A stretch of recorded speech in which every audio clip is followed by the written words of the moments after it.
The crystal chandeliers of Manhattan's most exclusive cafe cast prismatic light across marble floors as Victoria Blackwood swept past Marcus Chen's outstretched hand, her Louboutin heels clicking dismissively. She settled into her chair, ice blue eyes scanning him with surgical precision, the department store shirt, the calloused hands, the faint grease stain on his cuff. "So you're Marcus," she said, voice sharp enough to cut glass. "Just a mechanic." In exactly 37 minutes, this man she'd dismissed so completely would be the only thing standing between her and three armed killers. Follow my story to the end and comment the city you're watching from so I can see how far my story has reached. Victoria Blackwood commanded attention the way generals commanded armies, with absolute authority and zero tolerance for weakness. At 35, she ran Apex Capital, a hedge fund that moved $4 billion through global markets with the precision of a Swiss watch. Her corner office occupied the 52nd floor of a building that pierced Manhattan's skyline like a glass needle. Its floor-to-ceiling windows framing a city she'd conquered one hostile takeover at a time. This particular Friday morning, she'd eaten breakfast alone at a dining table that could seat 12. Her reflection multiplied in polished black marble until she couldn't distinguish which version was real. The penthouse had cost her $8 million, but the silence that filled it was priceless, or so she told herself. 3 years ago, she'd stood in St. Bartholomew's Cathedral wearing a Vera Wang wedding dress that cost more than most people's annual salary. 600 guests had gathered to witness her marriage to Richard Pemberton III, heir to a pharmaceutical fortune. Instead, they'd witnessed her transformation. Richard had chosen that morning to empty their joint accounts $14 million and disappear with his 22-year-old assistant to the Caymans. The wedding photographer, not knowing what else to do, had kept shooting. Those photos still existed somewhere, documenting in high resolution the exact moment Victoria Blackwood stopped believing in love and started believing in power. The humiliation had crystallized in her chest like amber, preserving that moment forever. She'd stood at that altar for 17 minutes before walking out her train, dragging behind her like the corpse of her former self. The law firm she'd hired found Richard eventually. Not to get the money back that was gone, scattered across offshore accounts like ashes. She'd hired them to destroy him. By the time her lawyers were finished, Richard couldn't get a job managing a McDonald's, let alone another hedge fund. His family had disowned him. His new girlfriend had left him for someone with functioning credit cards. Victoria had rebuilt herself with the dedication of a plastic surgeon working on a burn victim. Every soft edge was carved away, replaced with sharp angles that drew blood when touched. She'd turned Apex Capital from a modest investment firm into a financial weapon specializing in hostile takeovers that left companies gutted and founders weeping in boardrooms.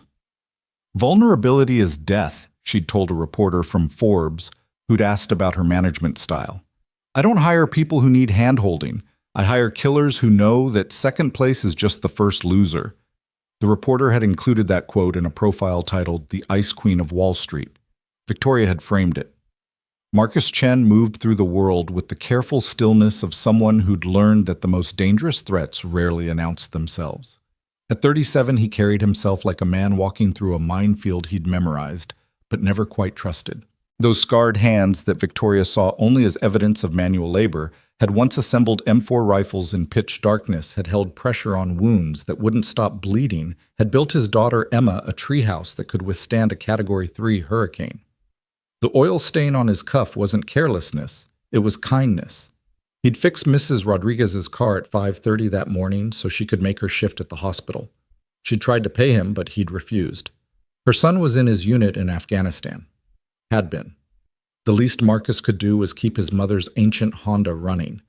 What Victoria couldn't see, what his calm exterior carefully concealed, was that Marcus still woke at exactly 3:17 some mornings, his hands slick with blood that had been scrubbed away years ago.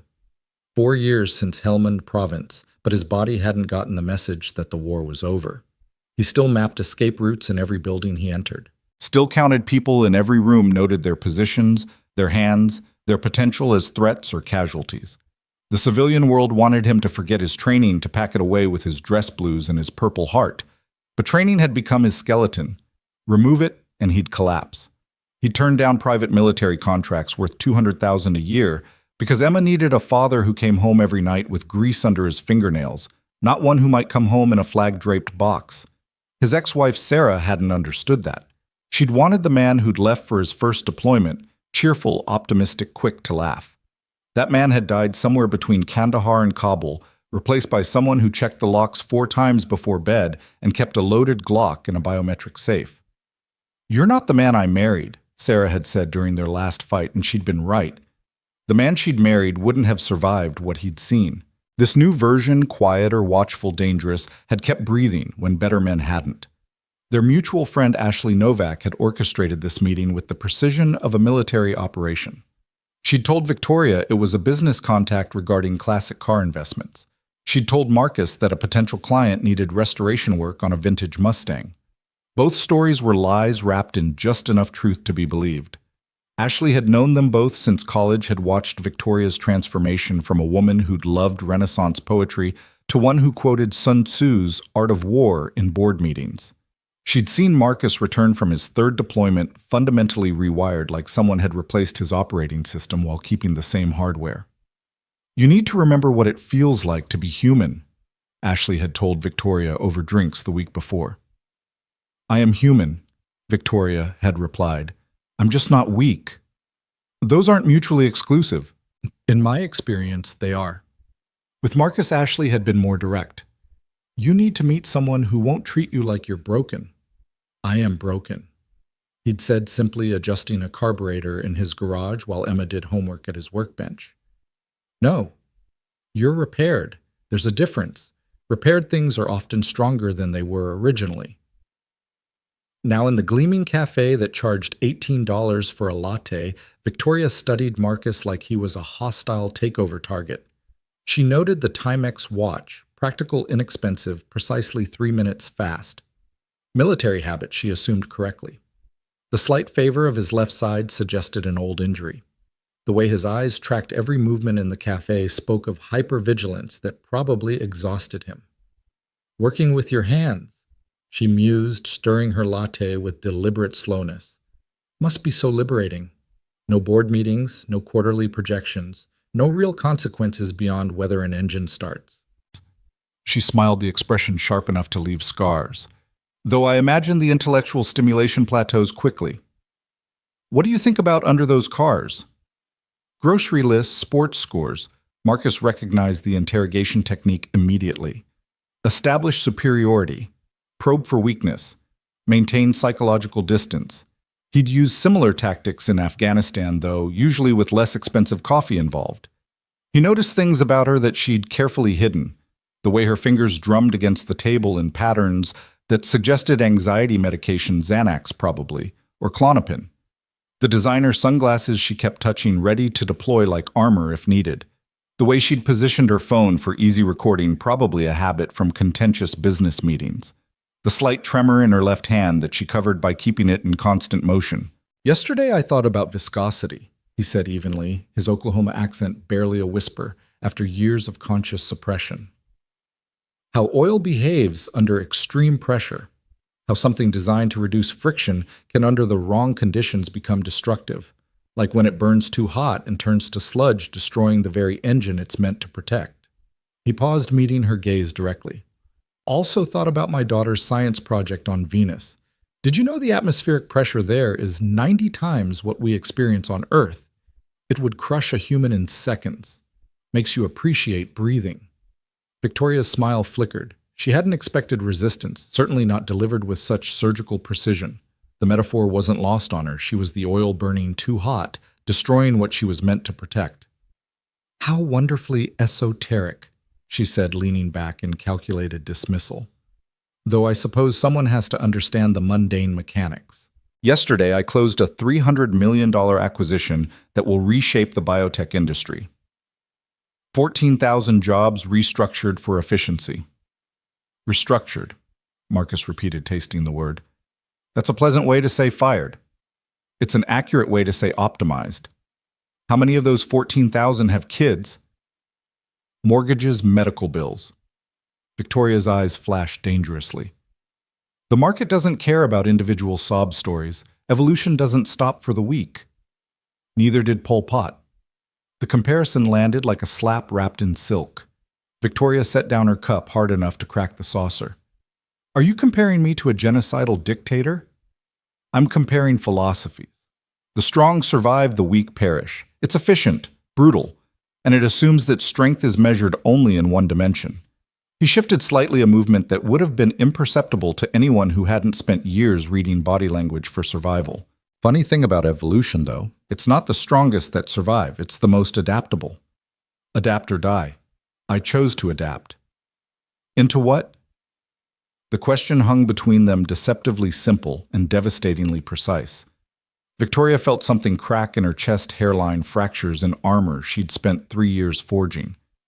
Someone who doesn't get left at the altar with 600 witnesses to her humiliation. She said the words escaping before she could stop them. Marcus's expression didn't change, but something in his eyes softened almost imperceptibly. And I adapted into someone who doesn't get his squad killed because he trusted the wrong intelligence. We all carry our ghosts, Ms. Blackwood. Some of us just dress them in more expensive clothes. While Victoria processed this unexpected vulnerability, Marcus's attention had already split. 3 men had entered the cafe 4 minutes ago, their movements too coordinated for strangers, too careful for friends. They'd chosen tables that created overlapping fields of fire, turning the cafe into a killing box. The one by the window kept touching his ribs, checking a concealed weapon. The Glock 19. Marcus identified by the printing pattern. Common, reliable, easy to acquire illegally. The leader by the door had the 1,000-yard stare Marcus recognized from mirrors, someone who'd killed before and made peace with it. The third, twitchy and sweating despite the cool morning, was clearly the weak link, an addict probably desperate enough to do something stupid. Marcus's body shifted into combat mode without conscious thought. His breathing deepened, oxygenating his blood for what was coming.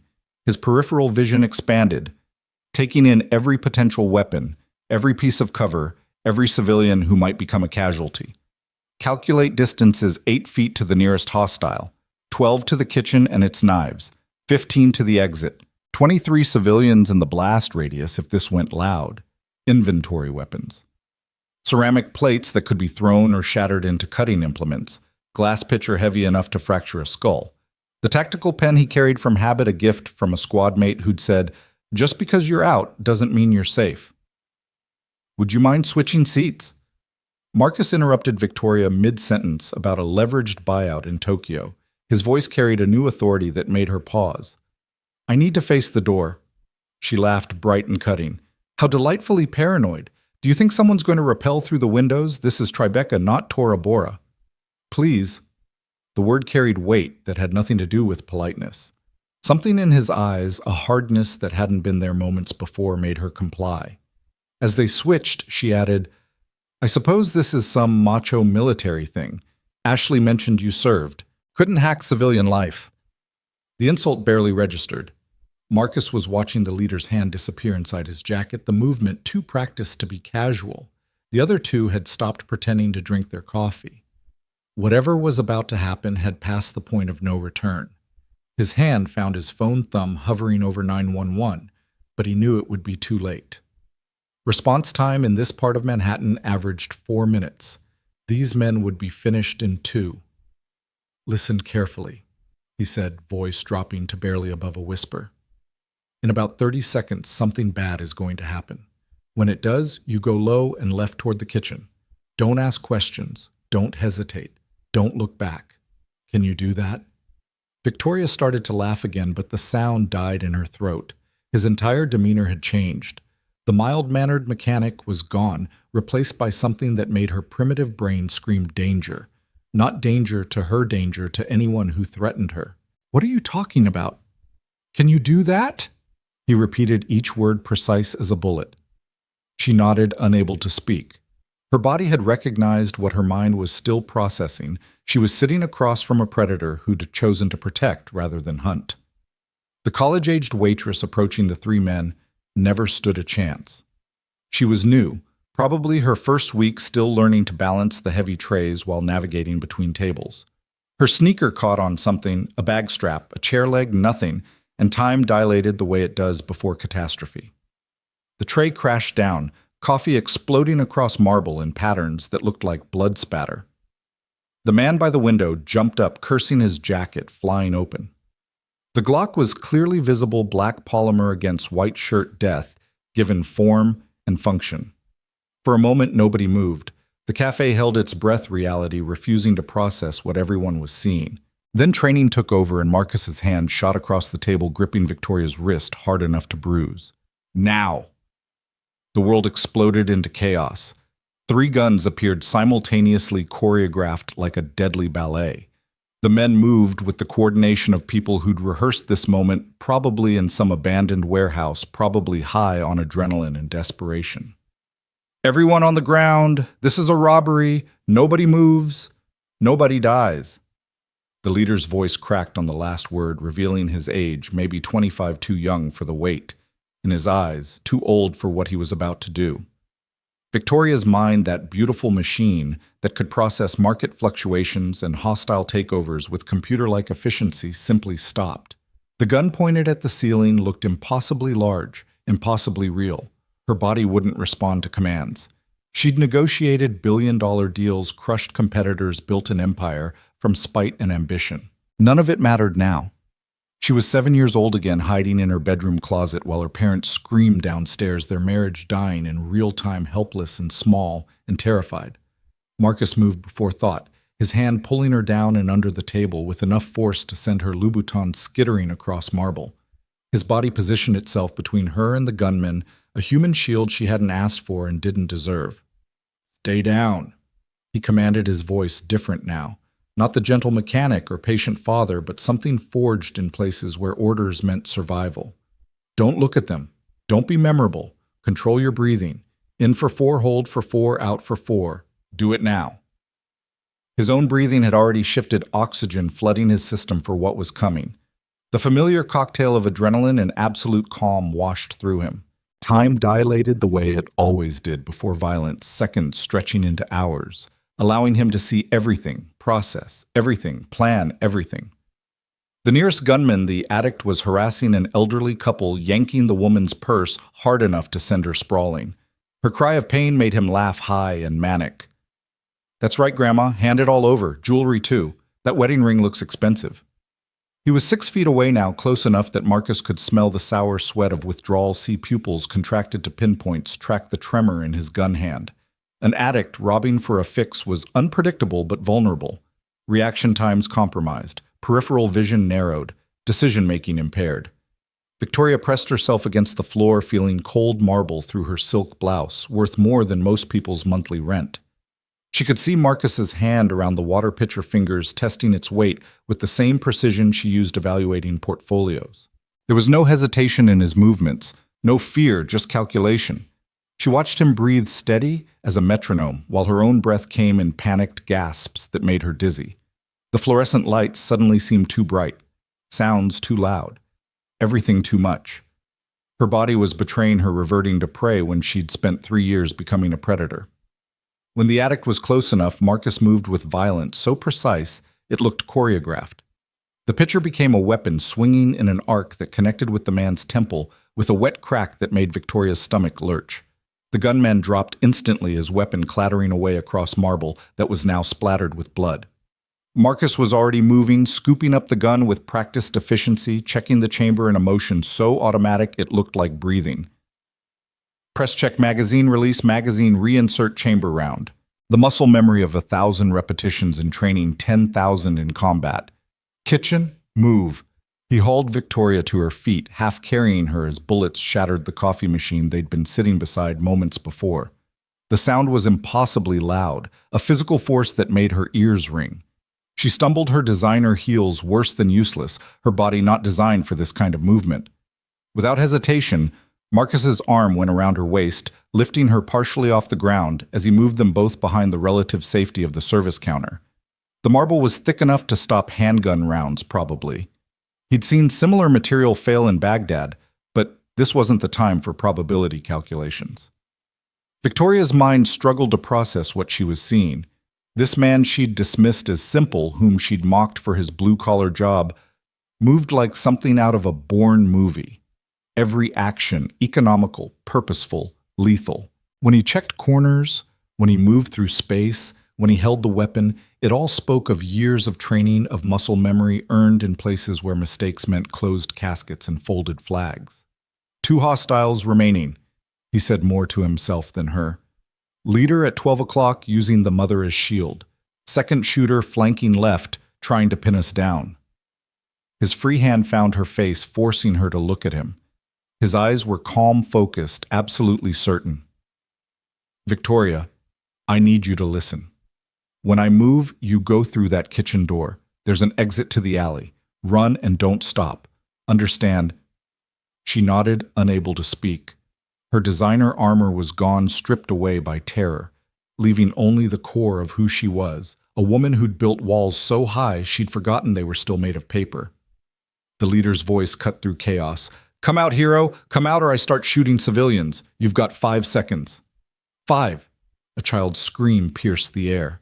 Through the service window, Victoria could see the leader had grabbed a little girl, maybe 6 years old, pressing his gun to her temple while her mother sobbed and begged. The girl's face was streaked with tears and snot, her small body shaking so hard it looked like she might shatter. 4. 3. Marcus's jaw clenched, a muscle jumping beneath skin. Victoria saw the war playing out behind his eyes, tactical assessment versus human cost. Save one versus save many. The mathematics of combat that no one should have to calculate. 2. Wait, Marcus called out, already moving. I'm coming out. Let the girl go. He set the gun on the counter, visible but not abandoned, and stepped out with hands raised. Victoria watched from her hiding spot as he became deliberately vulnerable, offering himself as a target. The leader's gun swung toward him, the little girl momentarily forgotten. You killed Diego, the leader said, voice thick with something that might have been grief. He was my cousin. My blood. Victoria could see Marcus's face and profile, saw him process this information, recalibrate. He's not dead, Marcus said, voice steady and sure. Concussed, maybe a skull fracture, but alive. I know where to hit to drop someone without killing them. Your cousin needs medical attention, but he'll survive if we end this now. The leader's gun hand trembled. Up close, Victoria could see he was young, maybe 23, with exhaustion that came from carrying too much weight too long. You don't understand, he said. They've got my daughter. Said if I don't pay by tonight. His voice cracked. She's 8, same age as... He looked at the girl he was holding, seemed to really see her for the first time. The gun lowered slightly. The second shooter, still by the window, shifted nervously. Tommy, we gotta go. Cops will be here any second. Shut up! Tommy screamed, gun swinging wildly between Marcus and the crowd. Just shut up and let me think. Marcus took a small step forward, hands still raised. Tommy, look at me. I've got a daughter too. Her name's Emma. She's 7. Likes dinosaurs and soccer and chocolate chip pancakes. Another step. I know what it's like to feel like you'd do anything to protect them. But this isn't the way. You're not this guy, Tommy. You're a father who got desperate. Don't become something your daughter would be ashamed of. Victoria watched transfixed as Marcus slowly transformed the dynamics of the situation. His voice never rose, never threatened. He was using empathy as a weapon, connection as strategy. She'd negotiated $100 million deals with less skill than he was showing now. You don't know anything, Tommy said, but the gun lowered another inch. You don't know what it's like to owe the wrong people, to watch them send videos of your kid at school, at the park, letting you know they can take her any time. Then let's figure this out together, Marcus said. But first, let the little girl go. You're not this guy, Tommy. You're a father who got desperate. Don't become something else. For a moment, the world balanced on a knife's edge. Then Tommy released the girl, who ran sobbing to her mother. The gun dropped to his side, exhaustion winning over adrenaline. I didn't know what else to do. That's when the second shooter acted. Maybe he saw the situation dissolving. Maybe he was just more desperate than Tommy. But his gun swung toward Marcus with lethal intent. Enough talking. Victoria didn't think. She couldn't think. Her body moved on instinct, grabbing the fire extinguisher from the wall and swinging it like her life depended on it, which it probably did. The metal cylinder connected with the shooter's skull with a sound like a gong being struck. He dropped instantly, his gun firing once into the ceiling as he fell. Plaster rained down like snow, covering everything in white dust that made the scene look like something from a nightmare. The shot seemed to wake Tommy from his trance. He raised his gun again, pointed it at Marcus' finger on the trigger. "I'm sorry," he said. "I'm so sorry, but I can't go to prison. My daughter—" Marcus moved faster than Victoria's eyes could follow. He knocked Tommy's gun hand aside just as it fired the bullet, shattering a window instead of finding flesh. They went down together, rolling across broken glass and spilled coffee that mixed with blood in abstract patterns. Tommy fought with the strength of desperation, but Marcus fought with the precision of training. A strike to the median nerve made Tommy's hand spasm open. An elbow to the solar plexus drove the air from his lungs.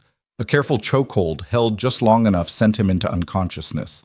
Marcus rolled away, gasping, his shirt torn and bloody from glass. He looked up to find Victoria standing over him with the fire extinguisher still raised, ready to strike again if needed. Her designer outfit was ruined, her perfect makeup streaked with tears and sweat and plaster dust, but her eyes blazed with something fierce and protective. "I told you to run," he said. "Yeah, well." Her voice shook but held humor. "I've never been good at following orders. Ask anyone." Sirens finally cut through the air, growing louder by the second. Police burst through doors moments later, weapons drawn, shouting commands. Marcus immediately dropped to his knees, hands visible, making himself non-threatening. He'd been through enough military-police interactions to know that heroes and threats looked identical in chaos. The police sorted through the chaos with practiced efficiency, separating victims from suspects, witnesses from participants. Marcus kept his hands visible, answering questions with military precision. "Yes, sir. No, sir." 3 hostiles total. The Glock was legally registered to the first suspect. He'd used minimum necessary force. Yes, he had combat experience. Afghanistan 3 tours. Honorable discharge. A paramedic young enough to be fresh from training insisted on examining him. When she cut away his torn shirt to check for injuries, Victoria saw the full map of his history written in scar tissue. Bullet wounds that looked like cruel stars. Shrapnel marks spreading like constellation patterns. Burns that must have taken months to heal, each one a moment when he'd chosen to stand between danger and innocence. "Sir, we need to get you to the hospital," the paramedic said, indicating the deep gash along his ribs where Tommy's wild shot had grazed him deeper than he'd let on. Blood seeped steadily through the temporary bandage.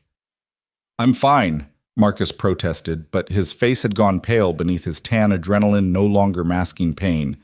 "My daughter Emma. School gets out at 3. I need to—" "I'll handle it," Victoria said, surprising herself with the firmness in her voice. "What school? I'll have her picked up and brought to the hospital."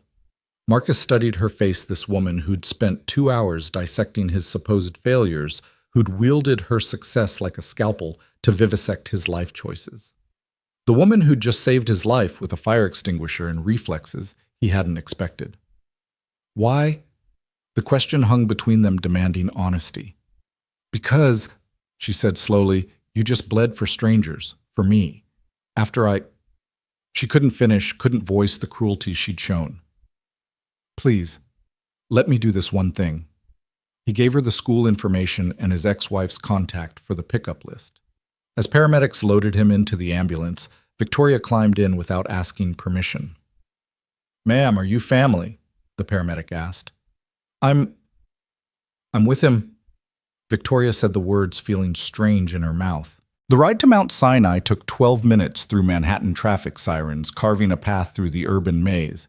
Victoria watched Marcus fight to stay conscious, his training warring with blood loss. His lips moved slightly, and she leaned closer to hear. "Tell Emma I'm okay," he whispered. "Tell her the bad guys are gone. Tell her Daddy kept everyone safe." "Tell her yourself what?" Victoria said, gripping his hand harder than necessary. "You're not dying from a graze soldier. That would be embarrassingly anticlimactic." He actually smiled at that, though it turned into a wince as the ambulance hit a pothole. "Soldier," he repeated. "Haven't been called that in 4 years. Once a soldier, always a soldier. Isn't that what they say? They say a lot of things. Most of them are lies told to make civilians feel better about what we do." The hospital was controlled chaos medical staff, moving with the same coordinated precision the robbers had attempted but failed to achieve. Victoria found herself relegated to a waiting room that smelled of disinfectant and despair. While they took Marcus into surgery, the graze was deeper than it looked, nicking something that needed repair. She used the time to make calls. First to Marcus's ex-wife Sarah, whose initial hostility melted into concern when Victoria explained the situation. "Is he going to be okay?" Sarah asked, and Victoria heard genuine care beneath the question. "The doctors say yes. He was incredible, Sarah. He saved everyone." A pause. "That sounds like Marcus. He was always better at saving strangers than saving himself." Next, Victoria called her assistant, canceling her afternoon meetings, with excuses that felt trivial billion-dollar deals suddenly seeming less important than a 7-year-old girl who needed to know her father was safe. Emma arrived at 4:30, delivered by Sarah, who looked exactly like Victoria had imagined, soft. Where Victoria was sharp, warm. Where Victoria was cold. The kind of woman who baked cookies from scratch and remembered birthdays. The kind of woman Marcus had probably loved before war rewired him into something she couldn't recognize. Emma had her father's eyes dark and serious, taking in everything with an intensity unusual in someone so young. She wore a school uniform with grass stains on the knees and carried a backpack covered in dinosaur patches. "Are you the princess lady?" Emma asked Victoria directly. No preamble. Victoria blinked. "I'm sorry. Daddy said he was meeting a princess today, someone who lives in a tower and doesn't come down much." Sarah looked embarrassed. "Emma, that's not polite." "It's accurate," Victoria interrupted, something twisting in her chest. "I do live in a tower, 52nd floor." Emma considered this. "That's very high. Don't you get lonely?" The question, delivered with the devastating honesty only children possessed, made Victoria's throat close. "Sometimes," she admitted. "You should get a dog," Emma advised. "Dogs help with lonely. We have a dog named Sergeant. Daddy says he's a good soldier even though he's scared of cats." When the doctor finally emerged, still in surgical scrubs, Victoria and Sarah stood simultaneously. Emma grabbed Victoria's hand, and Victoria was surprised to find herself squeezing back. "Mr. Chen is stable," the doctor said. "The bullet did more damage than it appeared nicked the intercostal artery. He lost a significant amount of blood, but we've repaired the damage. He's asking for his daughter." Emma pulled Victoria along as she rushed to follow the doctor, apparently having decided Victoria was part of this whether she'd planned to be or not. Marcus looked smaller in the hospital bed, surrounded by machines that beeped and hummed like electronic prayers. His face was pale, making the old scars stand out like accusations. But his eyes were alert, immediately finding Emma. "Hey, baby girl," he said, voice rough from the breathing tube they'd removed.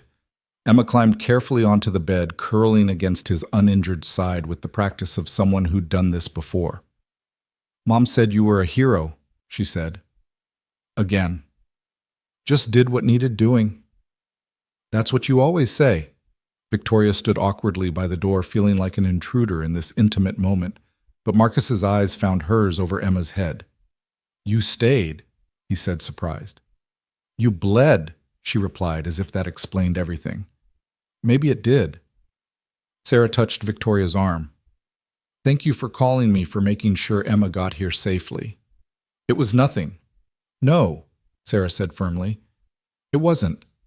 Marcus doesn't let people in easily. Not anymore. The fact that he trusted you with Emma's school information, that means something." Plus, Victoria wanted to say that he shouldn't trust her, that she was the exact kind of person he protected others from, cold, calculating, cruel. But Emma was looking at her with those serious eyes, and the words wouldn't come. "Daddy," Emma said, "is the princess lady your girlfriend?" The question hung in the air like a grenade with the pin pulled. "We just met today, Em," Marcus said carefully. "But she stayed," Emma pointed out with child's logic. "And she's holding your hand." Victoria looked down, startled to realize she was indeed holding his hand, had been since she'd entered the room. She started to pull away, but Marcus's fingers tightened slightly. "Maybe," he told his daughter, "we could be friends first, see how that goes." Emma considered this. "Okay, but she needs to learn about dinosaurs. Friends know about dinosaurs." "I can learn," Victoria said, surprising herself. "I'm actually very good at learning." "T-Rex is the best." Emma informed her solemnly. But Daddy likes velociraptors because they're tactical. Tactical dinosaurs, Victoria repeated, catching Marcus's eye. Of course he does. Sarah stayed another hour, then left with Emma after extracting promises from Marcus that he'd rest, that he'd call if he needed anything, that he wouldn't try to check himself out early, apparently a recurring issue. Alone with Victoria for the first time since the violence, Marcus studied her. She'd washed the plaster dust from her face, but her designer outfit was ruined blood and dust and coffee, creating abstract patterns on silk that had probably cost more than his monthly rent. Why did you really stay, Tot? He asked. Victoria moved to the window, looking out at Manhattan's skyline, beginning to glitter with evening lights. From up here, the city looked peaceful, ordered, nothing like the chaos they'd survived. 3 years ago, she began, I stood in front of 600 people in a $30,000 wedding dress and waited for a man who wasn't coming. He'd taken everything, money, dignity, faith, in the basic decency of human beings. I rebuilt myself into someone who couldn't be hurt like that again. Someone harder, meaner, more successful than everyone else. She turned to face him. Today you made all of that irrelevant. My money, my power, my carefully constructed armor, none of it mattered when those guns came out. What mattered was your courage, your willingness to bleed for strangers. For me, after I'd been deliberately cruel to you. You were protecting yourself, Marcus said. I could see it from the moment you sat down. The way you kept checking exits, the way you held your phone like a shield ready to record if things went wrong.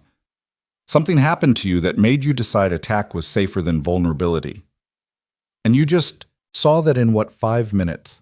Trauma recognizes trauma, he said simply. I came back from Afghanistan with pieces missing. Not physical pieces, those healed, but parts of me that knew how to trust, how to relax, how to believe the world was basically safe. Sarah tried to love me back to who I was before, but that person died in Helmand Province with my squad. All I could do was build something new from what was left. Victoria returned to his bedside, sinking into the uncomfortable visitor's chair. How do you do it, function, I mean?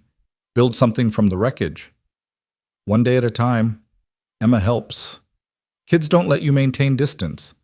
They need all of you, not just the parts you've decided are safe to show. I don't know anything about kids. Neither did I until Emma was born. Held her for the first time in Bagram on a video call. 14 hours old and 7,000 miles away. I promised her I'd come home, that I'd be the father she deserved. Took me 3 more tours to keep that promise, and by then I wasn't sure I had enough left to give her. But you did. I gave her what I had. Turned out to be enough. Not perfect, but enough.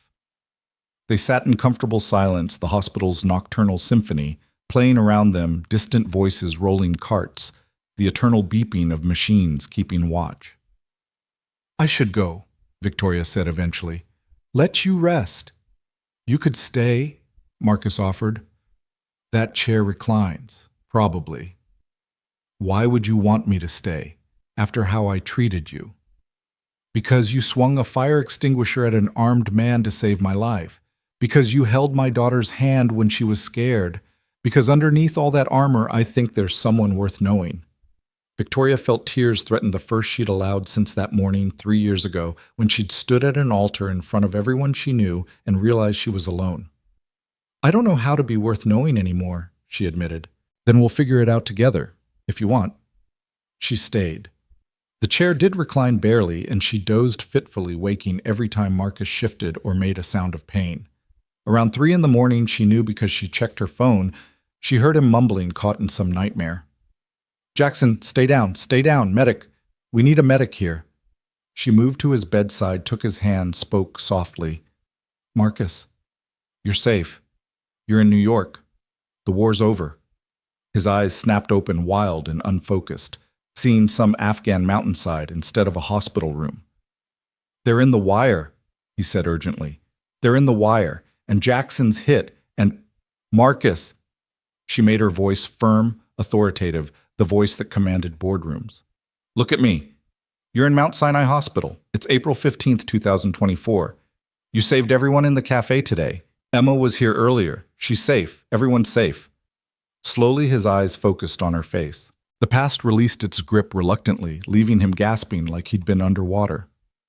Victoria, I'm here. Jackson died, he said quietly. Bled out while I was trying to hold his guts in. 22 years old, had a baby daughter he'd never met. I'm sorry. I have his picture in my wallet, him and the others, 4 good men who didn't come home because I made the wrong call. What happened? Intelligence said the village was friendly. I believed them. Led my squad in without proper reconnaissance. It was an ambush. By the time we fought our way out, 4 were dead, 3 more wounded. I got a Purple Heart and a Bronze Star. They got folded flags. Victoria squeezed his hand. It wasn't your fault. I was squad leader. Everything was my fault. She understood that logic, the brutal arithmetic of command, where responsibility was absolute and forgiveness impossible. Is that why you didn't re-enlist? Sarah mentioned you turned down private military contracts. Blood money, he said bitterly. $200,000 a year to make the same mistakes with different consequences. Emma deserved better. A father who came home every night, even if that father was broken. Especially if he was broken. You're not broken, Victoria said firmly. You're repaired. There's a difference. Repaired things are often stronger at the mended places. He looked at her for a long moment. You sound like Ashley. Ashley's smart. It's why I hate her sometimes. That made him laugh, though he immediately winced and pressed a hand to his ribs. Don't make me laugh. Everything hurts.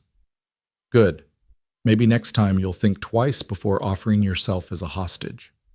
There won't be a next time. You can't promise that. Not the way you're wired. You see danger, you step between it and innocence. It's who you are. And you swing fire extinguishers at armed men, apparently. So what does that make us? Idiots, Victoria said immediately. Brave idiots, but idiots nonetheless. They talked until dawn painted the sky pink and gold, the city awakening below them. Victoria told him about building Apex Capital, about hostile takeovers that felt like revenge, about drinking champagne alone in her penthouse, while the city glittered below like a jewelry box she owned but couldn't open. Marcus told her about fixing cars, the satisfaction of making broken things work again, about Sunday pancakes with Emma careful to make them in dinosaur shapes, about waking at 3:17 exactly every single morning, his body still keeping Afghan time. Do you ever regret it? Victoria asked. Choosing this life over the money you could have made. Do you ever regret choosing money over life? He countered gently. That's not fair. Sure it is. We both made choices based on trauma. You chose attack. I chose retreat. You chose wealth as armor. I chose simplicity as camouflage. Neither of us chose healing. So what do we do now? Maybe we try something different, together. A knock interrupted them. Ashley Novak entered carrying coffee and a bag from a bakery, looking suspiciously unsurprised to find Victoria there. I heard about yesterday she said, setting down her offerings. Made the news. Local veteran stops cafe robbery, saves 20 lives. They're calling you a hero, Marcus. They're wrong. They're right, Victoria corrected. I was there. Ashley looked between them, noting their joined hands. Victoria's destroyed designer outfit, the way they seemed to exist in a bubble of shared understanding. So my setup worked, she said smugly. Your setup nearly got us killed, Victoria pointed out. But it didn't. And now you two have the ultimate meet-cute story. We met during an armed robbery, beats we met on Tinder every time. You're a menace, Marcus told her. I'm a genius. You two were perfect for each other. You just needed something to break through your respective walls. Apparently that something was armed robbery. You couldn't have just invited us both to dinner like a normal person, Victoria asked. Would either of you have shown your real selves over appetizers, Marcus? You would have been polite and distant. Victoria, you would have been cruel and dismissive. You needed crisis to strip away the masks. She had a point, though Victoria would never admit it out loud. Ashley stayed for an hour, filling the silence when it grew too heavy, bridging the gap between who Victoria and Marcus had been and who they might become. When she left, she kissed both their foreheads like a blessing. Don't fuck this up, she told them. You've both been alone long enough. The doctor discharged Marcus that afternoon with strict instructions. No lifting, no strenuous activity, follow up with his primary care physician, watch for signs of infection. Victoria drove him home in her Tesla, which looked absurdly out of place in his working-class neighborhood in Queens. His apartment was small but meticulously clean, everything in its place with military precision. The walls were covered in Emma's artwork dinosaurs mostly, but also pictures of a stick figure in camo labeled Daddy, and another stick figure with a badge labeled Sergeant, who was apparently the dog. Sergeant turned out to be a German shepherd with 3 legs and eyes that tracked everything with the same hypervigilance as his owner. IED, Marcus explained, seeing Victoria's surprise. Not mine, he was a military working dog in Iraq. His handler didn't make it. They were going to put him down, but I knew someone who knew someone. Cost me 3 months of savings to ship him here, but Emma loves him. The dog sniffed Victoria suspiciously, then apparently decided she was acceptable, leaning against her legs hard enough to nearly knock her over. He likes you, Marcus said, surprised. He usually takes weeks to warm up to people. Professional recognizes professional, Victoria said, scratching behind the dog's ears. We're both guard dogs who forgot how to do anything else. Marcus showed her around Emma's room painted purple with dinosaur decals, his room Spartan, except for a photo of his squad on the nightstand, the kitchen, where he made dinosaur pancakes, the small garage where he fixed cars for neighbors who couldn't afford shop rates. It's not much, he said, suddenly self-conscious. It's a home, Victoria said, meaning it. My place is a museum. This is a home. That evening, Emma returned from her mother's house, chattering about school, about her science project on Venus, about how Tommy Martinez had eaten a bug at recess for $5. She showed no surprise at finding Victoria in their apartment, simply accepting her presence the way children accept changes that adults would question. Are you staying for dinner? Emma asked Victoria. Daddy makes spaghetti on Wednesdays. It's not shaped like dinosaurs, though. Spaghetti doesn't work that way.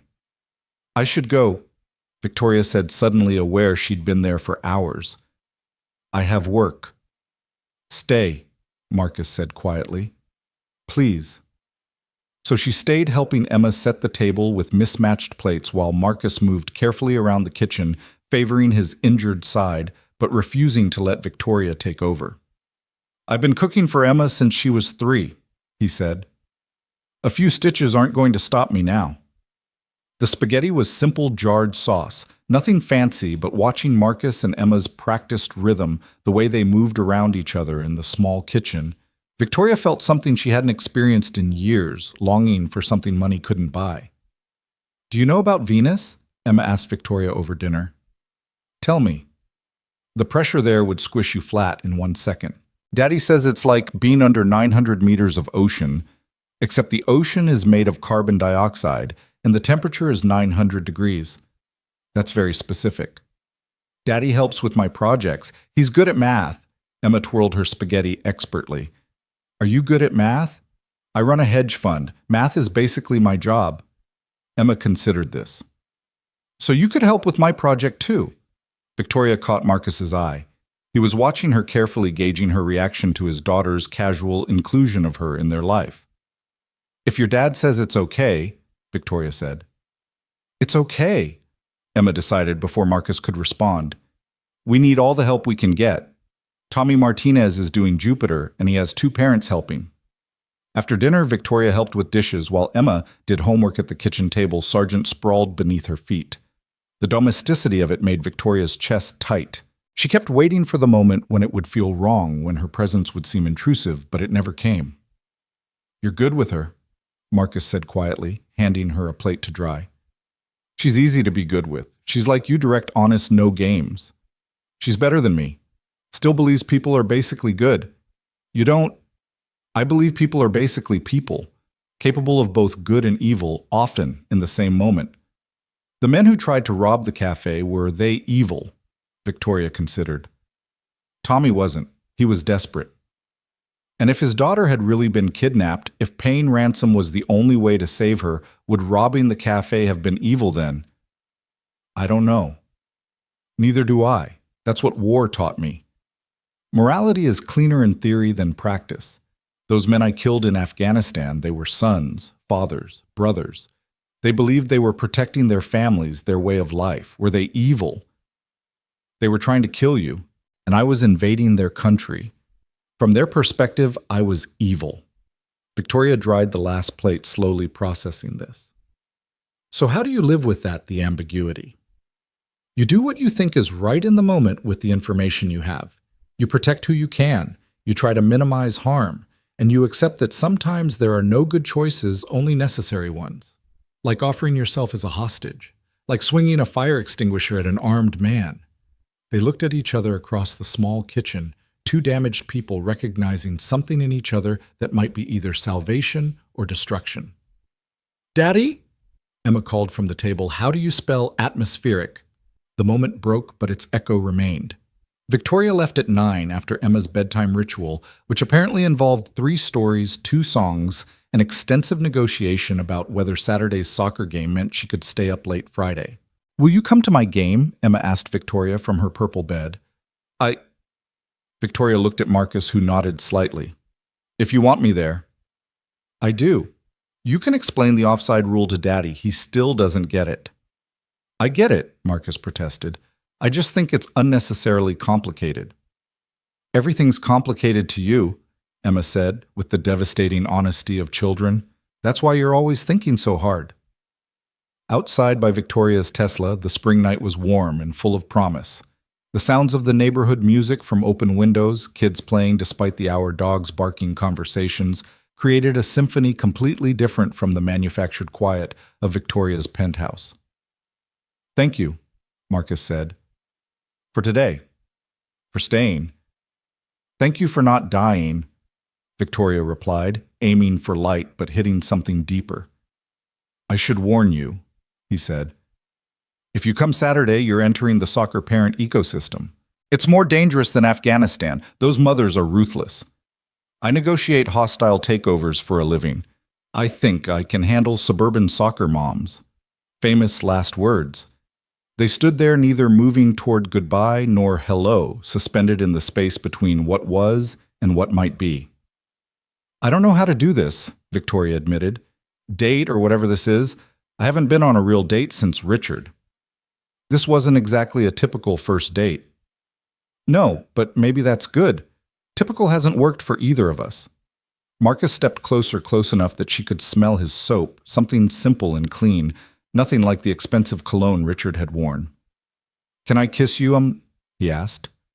"You're asking permission." "After everything today." "Today was combat. This is scarier." She kissed him instead of answering, gentle, mindful of his injuries, nothing like the conquering kisses she'd known before. This was a question, an exploration, a possibility. When they parted, his hand touched her face gently. "Saturday," he said. "Game starts at 10. "I'll bring coffee." "Neither of us likes coffee." "Then I'll bring something else." She drove home through Queens, then Manhattan, watching the neighborhoods change from working class to wealthy, the buildings growing taller and more glass-wrapped with each mile. By the time she reached her building, handed her keys to the valet, rode the private elevator to her penthouse, she felt like she'd traveled between worlds. Her apartment was exactly as she'd left it that morning. Immaculate, expensive, empty. The cleaning service had been through erasing any evidence that a human actually lived here. The silence was complete, manufactured by soundproofing that had cost more than Marcus probably made in a year. She walked to her home office, past the photographs of her with CEOs and politicians, past the framed magazine covers calling her the Ice Queen of Wall Street, past the champagne bottle she'd been saving for when she finally felt successful enough. The irony wasn't lost on her. She'd spent 3 years building walls high enough that no one could hurt her, and a single father who fixed cars had walked through them like they were made of tissue paper. Her phone buzzed with messages she'd ignored all day. Her CFO wondering why she'd missed the quarterly review. Her mother asking if she'd seen the news about the robbery. 3 different board members checking if she was all right, their concern clearly more about stock prices than her welfare. She deleted them all without responding. Instead, she pulled up Marcus's contacts saved under his full name, now not mechanic, and typed "Made it home. Thank you for today." His response came quickly, "Thank you for staying." Then, a moment later, "Emma wants to know if you have dinosaur pajamas for the sleepover she's apparently planning." Victoria smiled, something loosening in her chest. "Tell her I'll get some." "You don't have to, actually." "I know, but I want to." She did something she hadn't done in 3 years. She ran a bath. Not a quick shower between meetings, but an actual bath with bubbles Emma would probably approve of. As she soaked, she thought about the day, about how a morning that had started with her usual armor of cruelty had ended with a 7-year-old asking her about Venus. The phone rang, her mother not giving up. "Victoria, I saw the news. Were you really there?" "I was." "Thank God you're all right. Though what were you doing in that part of town?" "Meeting someone." "Anyone I know?" Victoria thought about how to describe Marcus to her mother, who measured worth in stock portfolios and country club memberships.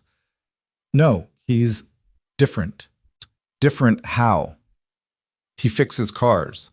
Has a daughter. He's a veteran." The silence stretched long enough that Victoria checked to make sure the call hadn't dropped.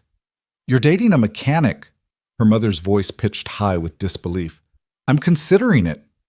"Victoria, darling, I know Richard hurt you, but surely you don't need to lower your standards quite that dramatically." "He saved 23 people today, Mother, including me." "Well, that's admirable, but—" "Goodbye, Mother." She hung up something she'd never done before. It felt liberating. The next morning, Thursday, Victoria walked into Apex Capital's offices with butterfly bandages on her palms from glass cuts and a bruise on her shoulder from the fire extinguisher's recoil. Her assistant James did a double take. "Ms. Blackwood, are you—" "I'm fine. Clear my schedule for Saturday morning." "You have the Tokyo conference call." "Reschedule it." James, who'd worked for her for 2 years and never seen her reschedule anything for personal reasons, nodded slowly. "Of course. May I ask—" "I have a soccer game to attend." She left him standing there, mouth open, and walked into the conference room where her senior staff was waiting for the morning brief. They all stood when she entered, respect or fear, she'd never cared which. "Sit," she said, then paused. "Please." The addition of that single word caused more reaction than if she'd announced aliens had landed. The meeting proceeded normally until Harrison, her CFO, presented the quarterly numbers. Usually, Victoria would have eviscerated him for the 2% shortfall in projections. Instead, she found herself thinking about Tommy, desperate enough to rob a cafe for his daughter. "Harrison," she said, interrupting his nervous explanation, "do we still have that employee hardship fund?" Yes, though it hasn't been used in years." "Reactivate it. Increase the funding by 500%. Make sure every employee knows it's available for medical emergencies. Family crises, unexpected expenses." Harrison blinked. That's very generous. It's practical. Desperate people make desperate choices. I'd rather help our employees than have them rob cafes." The room went silent. Everyone had heard about yesterday's incident, but no one had dared bring it up. "Is there a problem with that?" Victoria asked, and there was enough of her old edge in the question to make everyone quickly shake their heads. After the meeting, she stood at her office window looking down at the city 52 floors below. People moved like ants, their individual struggles invisible from this height. She'd spent 3 years up here pretending distance meant strength. Her phone buzzed. A photo from Marcus Emma holding up her Venus project, grinning with a gap where she'd lost a tooth.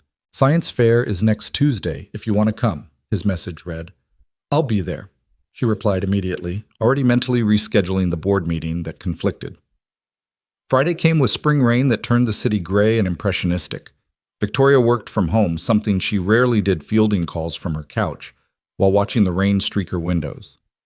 Every call felt surreal, discussing billions of dollars, while thinking about dinosaur pajamas. At lunch, she did something she hadn't done in years. She went shopping for herself, not for image or armor, but for comfort. She bought jeans that actually fit sneakers that would survive a soccer field, and yes, pajamas with dinosaurs on them. The teenage cashier at Target looked at the pajamas, then at Victoria in her business suit. "Gift?" she asked. "For me, actually." The girl smiled. "Cool. Dinosaurs are having a moment." That evening, Marcus called. "How are the ribs?" Victoria asked. "Sore, but healing. How's the corporate world?" "Confused. I said please in a meeting, and everyone thought I'd had a stroke." His laugh was warm, filling her apartment with something that had been missing. "Emma's been telling everyone at school that you're coming to her game tomorrow. Is that okay?" "It's more than okay. She's She doesn't attach to people easily. My fault, probably. She learned early that Daddy's friends sometimes don't come back from deployment. I'm not deploying anywhere. No, but you could disappear back into your tower. It would be easier than dealing with us. Marcus, Victoria said seriously. I spent 3 years in that tower. It's a beautiful prison, but it's still a prison. You and Emma, you're showing me there's life outside it. Life outside includes suburban soccer games with terrible coffee and aggressive parents. I've survived worse. Have you, though? These parents are serious. Tommy Martinez's mom once brought a ruler to prove the referee's call was wrong. Did it work? Actually, yes. The ref reversed the call. Saturday morning dawned bright and clear, the kind of spring day that made winter feel like a bad dream. Victoria arrived at the field in Queens, wearing her new jeans and sneakers, carrying a box of gourmet hot chocolate instead of coffee. She spotted Marcus and Emma immediately. He was kneeling tying her cleats while she bounced impatiently. Sergeant sat beside them wearing a vest that said, "Service dog, do not pet," though several children were petting him anyway. "Victoria," Emma shouted, breaking free from Marcus to run over. "You came." "I said I would." "People say lots of things," Emma said with wisdom beyond her years. Marcus approached more slowly, moving carefully, but looking better than he had 2 days ago. Color had returned to his face, and his eyes had lost some of their constant vigilance. "You look different," he said. "Bad different. Good different. You look comfortable." "I feel ridiculous. I haven't worn jeans since college." "You look beautiful."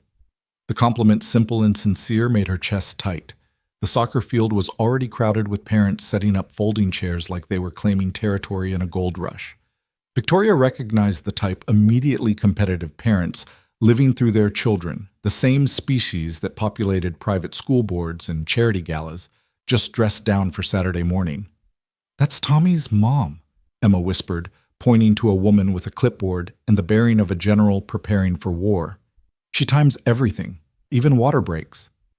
"And that's Sarah," Marcus said, nodding toward his ex-wife, who stood with a man who must be her new husband, soft-faced, wearing a cardigan, despite the warm morning holding a baby on his hip. Sarah approached them with careful friendliness. "Victoria, nice to see you again. This is my husband, David." David shifted the baby to shake hands. His grip was gentle, nothing like Marcus's calloused strength. "Heard you had quite an introduction to Marcus's world," David said. "He tends to attract trouble." "I think trouble finds him," Victoria corrected, watching Marcus's jaw tighten slightly. "Same difference," David said with the casual dismissiveness of someone who'd never had to distinguish between hunting and being hunted. Emma tugged on Victoria's hand. "Come meet my team." The 7-year-old swarmed around Emma, peppering Victoria with questions. "Are you Emma's mom?" one asked. "No." Emma said, "She's Daddy's friend. She hit a bad guy with a fire extinguisher." This immediately elevated Victoria to hero status among the second graders. The game itself was chaos, 14 kids chasing a ball in a clump, occasionally remembering they were supposed to be in positions. Victoria found herself cheering louder than she'd ever cheered for anything, including hostile takeovers worth billions. "She's got good feet," a father next to them commented. "Your daughter." "She's—" Victoria started to correct him, then caught Marcus's eye. He was smiling something soft and unguarded. "She's amazing." At halftime, Emma ran over sweaty and grass-stained and radiantly happy. "Did you see my almost goal, Bosma?" "It was perfect," Victoria said. "The goalie just got lucky." "That's what Daddy says, too." Emma grabbed Victoria's water bottle, drank deeply, then ran back to her team. "You're good at this," Marcus said quietly. "At what? Being present, being real, being here." "It's easier than I expected. No one here cares about my portfolio or my reputation. They just care if I brought snacks." "Did you bring snacks?" Victoria produced a bag of orange slices and juice boxes from her designer purse, making Marcus laugh. "You're really committing to this soccer mom thing." "I'm a quick study." The second half was more of the same enthusiastic chaos with occasional moments of actual soccer. Emma scored a goal probably by accident, but the celebration was real. She ran straight to Victoria and Marcus jumping into their arms. Did you see? Did you see? We saw, they said in unison, then looked at each other over Emma's head, something passing between them that felt like possibility. After the game, as parents packed up chairs and rounded up sugar-hyped children, Tommy Martinez's mother approached Victoria. "You're the woman from the news," she said, "the one at the cafe." Victoria tensed, but the woman continued, "Thank you. My sister was there with her baby. You and Mr. Chen saved their lives." Before Victoria could respond, the woman hugged her fierce and quick, then walked away wiping her eyes. "That happened often?" Victoria asked Marcus. "People thanking you for being a hero? You'll have to tell me." They went for pizza after Emma insisting Victoria sit next to her, chattering about the game, about school, about everything and nothing. Other families filled the restaurant, the noise cheerful and overwhelming. Victoria's phone buzzed with work calls she didn't answer. "You can take that," Marcus said, noticing. "No," Victoria said, surprising herself. "I can't." That evening, after Emma was at Sarah's for the night, Marcus and Victoria sat on his small back porch. Sargent sprawled between them. The spring evening was warm, the air full of barbecue smoke and distant music. "I've been thinking," Marcus said, "about what you said, about choosing to adapt into something harder. And I adapted into something smaller, quieter, less visible. I thought if I made myself small enough, unthreatening enough, the universe would stop noticing me, stop taking things. Did it work? No. It just meant I had less to give Emma, less to give anyone." Victoria pulled her knees to her chest, a gesture that made her look younger, more vulnerable. "I adapted into something meaner," she said. "I thought if I was the one drawing blood, I couldn't bleed. Did that work? No, it just meant I was always covered in blood, mine or someone else's." They sat in comfortable silence, two people who'd chosen opposite responses to trauma finding middle ground. "I have a proposition," Victoria said suddenly. Marcus raised an eyebrow. "Not that kind. Well, not just that kind." She took a breath. "I want to learn to be human again. You want to learn to be visible again. Maybe we could help each other.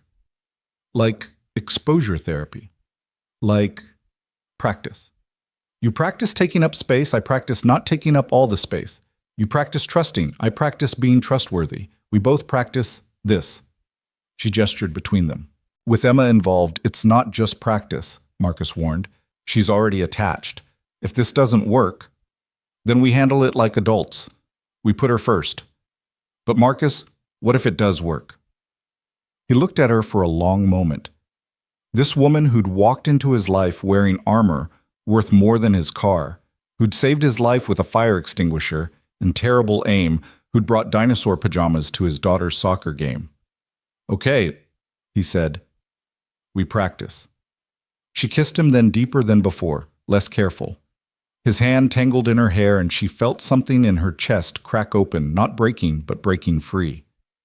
Sunday came soft and lazy. Victoria had stayed over sleeping in Marcus's bed while he took the couch despite his injuries. She'd protested, but he'd insisted with the kind of quiet stubbornness she was learning was his default. She woke to the smell of coffee, which neither of them drank, and found Marcus in the kitchen making it anyway. "Force of habit," he explained. "I make it every morning, then pour it out." "That's insane. That's ritual. Sometimes the repetition matters more than the result." She understood that thinking of her own morning rituals, checking stock futures, she could recite from memory, reading emails, she could predict, maintaining routines that had replaced actual living. "Teach me something," she said suddenly. "Like what?"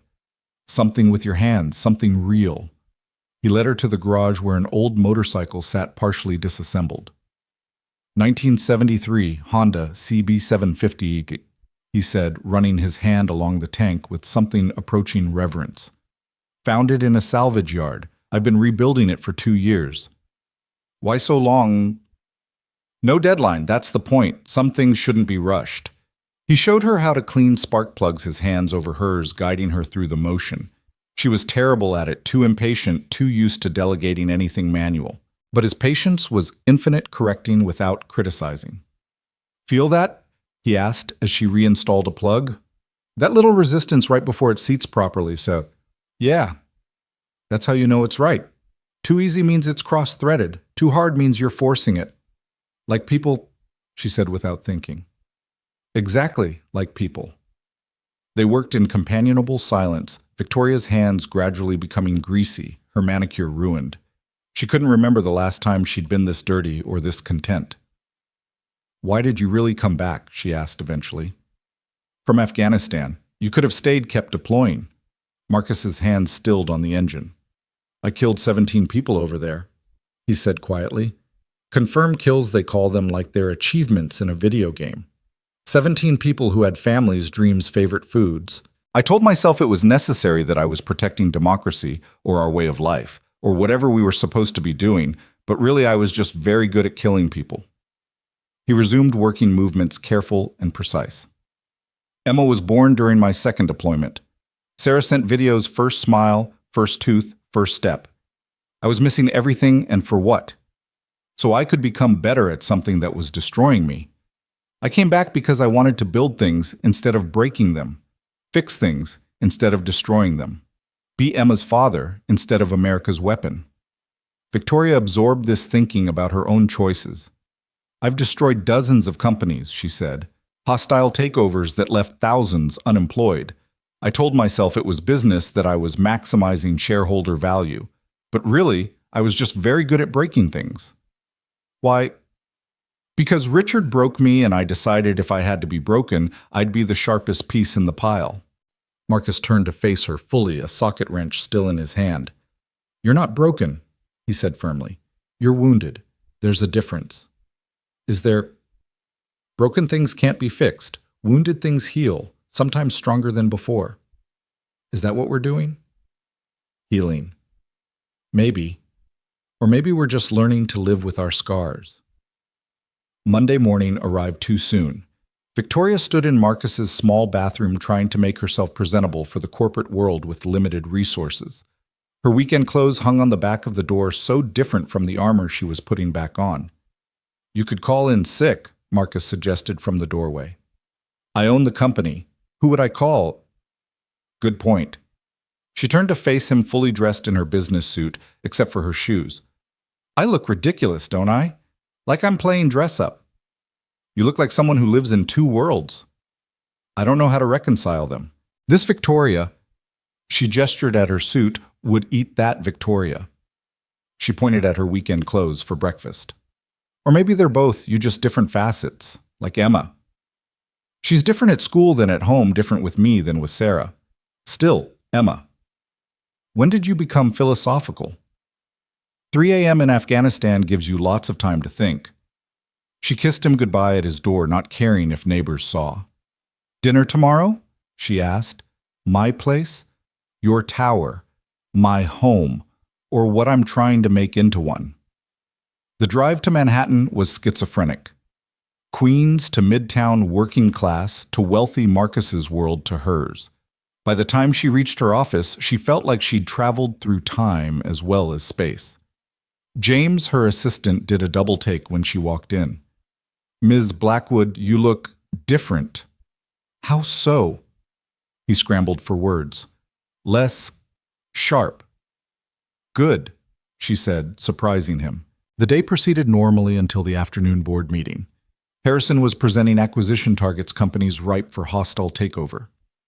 Victoria found herself thinking about the employees in those companies, people like Mrs. Rodriguez, whom Marcus fixed cars for people with children and mortgages and medical bills. Stop, she said suddenly. Harrison paused mid-sentence. Is there a problem with the analysis? Yes, it doesn't include the human cost. The room went silent. Board members exchanged glances. The human cost, Richardson, the lead board member, repeated slowly. How many jobs will be lost? How many families affected? What's the impact on the communities where these companies operate? That's not typically part of our assessment matrix, Harrison said carefully. Then change the matrix. Richardson leaned forward. Victoria, are you feeling all right? This isn't like you. You're right, she said. It's not like the old me. The old me would have seen these companies as prey their employees as acceptable casualties. The new me understands that sustainable business isn't built on destruction. The new you, Richardson's tone was dangerous. Victoria stood moving to the window that overlooked the city. 3 days ago, I watched a man offer himself as a hostage to save strangers. He could have stayed hidden, could have protected himself, but he chose to protect others. It made me realize I've spent 3 years being proud of my ability to destroy when I could have been building. Building doesn't generate the same returns, Richardson pointed out, doesn't it? What's the long-term value of a company that's known for creation versus destruction? What's the reputational worth of being trusted versus feared? Fear is more reliable than trust, Richardson said. Is it fear makes people desperate? Desperate people do desperate things, like rob cafes when they can't pay ransoms. She turned back to the room. I'm proposing we shift our strategy. Instead of hostile takeovers, we look for struggling companies we can rehabilitate. Instead of destroying jobs, we create them. Instead of being corporate raiders, we become corporate healers. The silence was deafening. That's... Harrison started, then stopped. Naive, idealistic, unbusinesslike, Victoria supplied. Revolutionary, he finished. Richardson stood. This is unacceptable. The board won't support such a radical shift. Then the board can find a new CEO, Victoria said calmly. The boardroom erupted. Richardson's face turned purple. Other board members started talking over each other, and Harrison looked like he might faint. Victoria stood perfectly still in the center of the chaos calm, as Marcus had been when facing down armed gunmen. You can't be serious, Richardson finally managed. I've never been more serious about anything in my life. This is financial suicide. Our investors will adapt or divest, their choice. Richardson gathered himself using his height advantage to loom over her. You're having some kind of breakdown. The robbery clearly traumatized you. The robbery clarified things for me, Victoria corrected. For 3 years, I've been the corporate equivalent of those gunmen taking what I wanted through force, justifying it as necessary, leaving wreckage behind. I'm done with that. The board will vote you out. Maybe. But until they do, I'm CEO, and I'm implementing this strategy starting immediately. She walked out, leaving them scrambling, and found James at his desk looking terrified. Should I update your resume? He asked. Update yours? She said. This is about to get interesting, and you might want to jump ship. Actually, he said slowly, I'd like to see where this goes. My father lost his job in one of our hostile takeovers 2 years ago. Took him 14 months to find another one. Victoria stopped. I didn't know that. You never asked. The truth of it hit like cold water. She'd never asked about any of her employees' lives, their struggles, their stories. They'd been resources, not people. I'm sorry, she said, meaning it. James blinked, clearly shocked. Did you just apologize? I'm trying something new. Bear with me while I figure it out. That evening, Marcus and Emma arrived at Victoria's penthouse, looking like tourists visiting a museum. Emma's eyes were huge as she took in the space, the vast openness, the floor-to-ceiling windows, the modern art that cost more than college educations. You live here alone? Emma asked, her voice echoing slightly. Yes. Don't you get scared? Of what? Monsters, bad dreams, being alone. Victoria knelt to Emma's level. Sometimes, yes. You need a dog, Emma decided, or a daddy. Daddies make things less scary. Marcus coughed, his ears reddening. Emma. What? It's true. You check for monsters every night. That's called securing the perimeter, Marcus protested. It's called checking for monsters, Emma corrected with 7-year-old certainty. Victoria had ordered pizza, not trusting her cooking skills with Marcus's ribs still healing. They ate at her massive dining table, Emma insisting on sitting at the head, like a queen. The space that usually felt empty seemed to shrink around them, becoming more intimate. Tell me about the motorcycle, Victoria said to Marcus. Which one? You have more than one. 3 currently. The Honda you saw, a Harley that needs a new transmission, and a Kawasaki that might be beyond saving. Why motorcycles? He considered. They're honest. Every vibration tells you something. Every sound means something. You can't ignore problems or they'll kill you, plus rebuilding something everyone else gave up on. There's satisfaction in that. Like people? Emma added, then looked at Victoria. Daddy fixes broken people too, like Mr. Rodriguez down the hall. He was sad all the time after his wife died, but Daddy kept bringing him food and making him come work on cars, and now he smiles sometimes. You fix people, Victoria asked Marcus. I fix cars. Sometimes people are nearby when it happens. After dinner, Emma explored the penthouse with Sargent, who'd been surprisingly well behaved despite the abundance of expensive things to potentially destroy. Victoria found her in the home office staring at the magazine covers. Is this you? Emma asked, pointing at the Ice Queen of Wall Street cover. That was me. You look mean. I was mean. But not anymore. I'm trying not to be. Emma studied her seriously. Daddy says people can change if they really want to. He changed. He used to yell in his sleep and break things. Now he just gets quiet sometimes. Your dad's very brave. He says you're brave too. He says you saved him. He saved me first. Maybe you saved each other. Like in movies, but with more blood.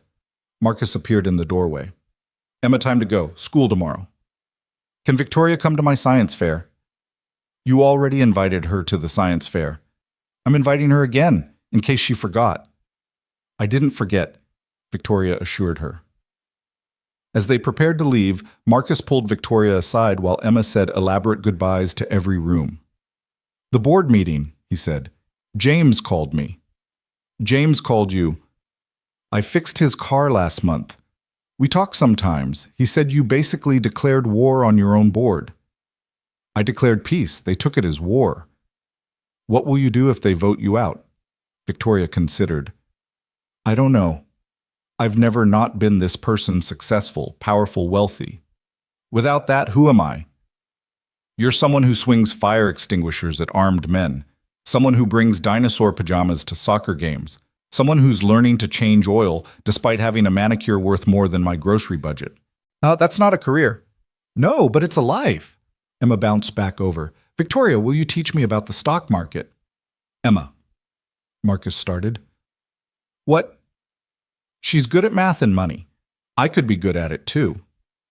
The stock market isn't really for kids, Victoria began. Everything's for kids if you explain it right, Emma interrupted with devastating logic. She has a point, Marcus admitted. Okay, Victoria said. Tuesday after your science fair, I'll teach you about compound interest. What's that bachimo? Magic, basically. Money that makes more money while you sleep. Emma's eyes widened. That is magic. After they left, Victoria's penthouse felt emptier than ever. She walked through rooms that had once felt like achievements, now revealed as expensive storage for a life she wasn't living. The art on the walls chosen by a decorator meant nothing to her. The furniture, beautiful and uncomfortable, had never been broken in by actual living. She called Ashley. I think I'm having a breakdown, she said without preamble. Finally, Ashley replied. I've been waiting 3 years for this. That's not very supportive. Sure it is. You needed to break down to break through. The old Victoria was a weapon. Maybe the new one can be a person. I threatened to quit if the board doesn't support my new strategy, which is healing instead of destroying, building instead of breaking. That's beautiful.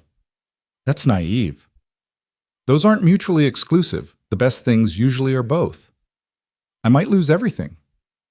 You might gain everything, real everything, not the fake everything you've been collecting. Tuesday arrived gray and drizzly, matching the mood at Apex Capital. Victoria walked into an emergency board meeting that Richardson had called. The full board was present, faces ranging from confused to hostile. Victoria, Richardson began, we've discussed your proposed strategy shift, and it's unacceptable. We're prepared to offer you a generous severance package. No.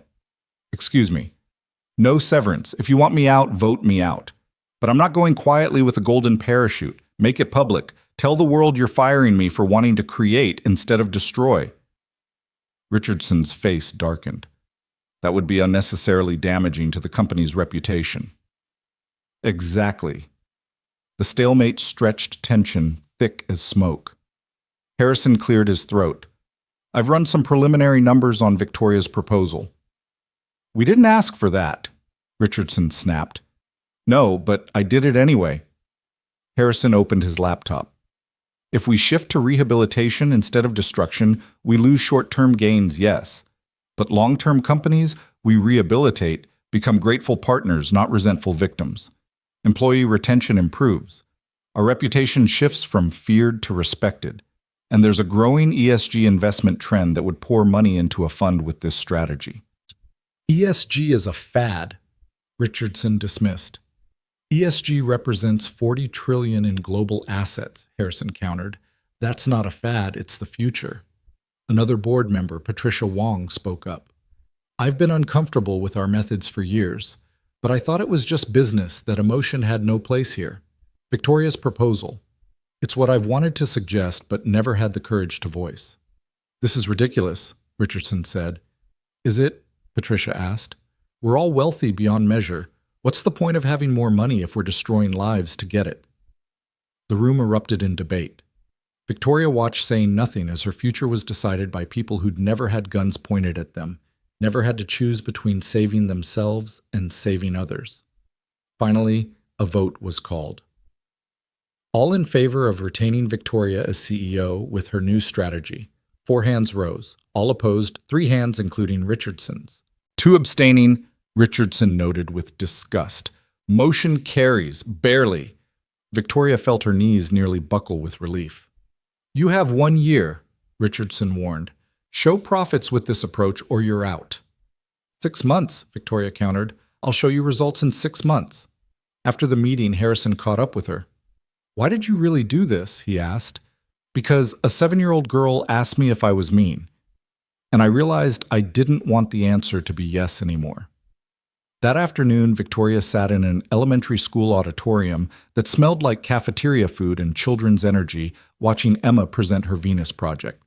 Emma wore a clip-on tie for science seriousness and spoke with the confidence of someone who'd been raised by a man who faced down insurgents. Venus is like Earth's evil twin, Emma explained to the judges. Same size, but everything went wrong. The pressure would squish you, the temperature would cook you, and the air is poison. It's like if Earth had a really, really bad day for 4 billion years. The judges smiled, charmed. Emma placed second, beaten by Tommy Martinez's Jupiter project with its working model of the Great Red Spot. You were robbed, Victoria told her afterward. Tommy's project was better, Emma said philosophically. His dad's an engineer, but second place is still good. Daddy says it's not about winning, it's about learning. Your daddy's right.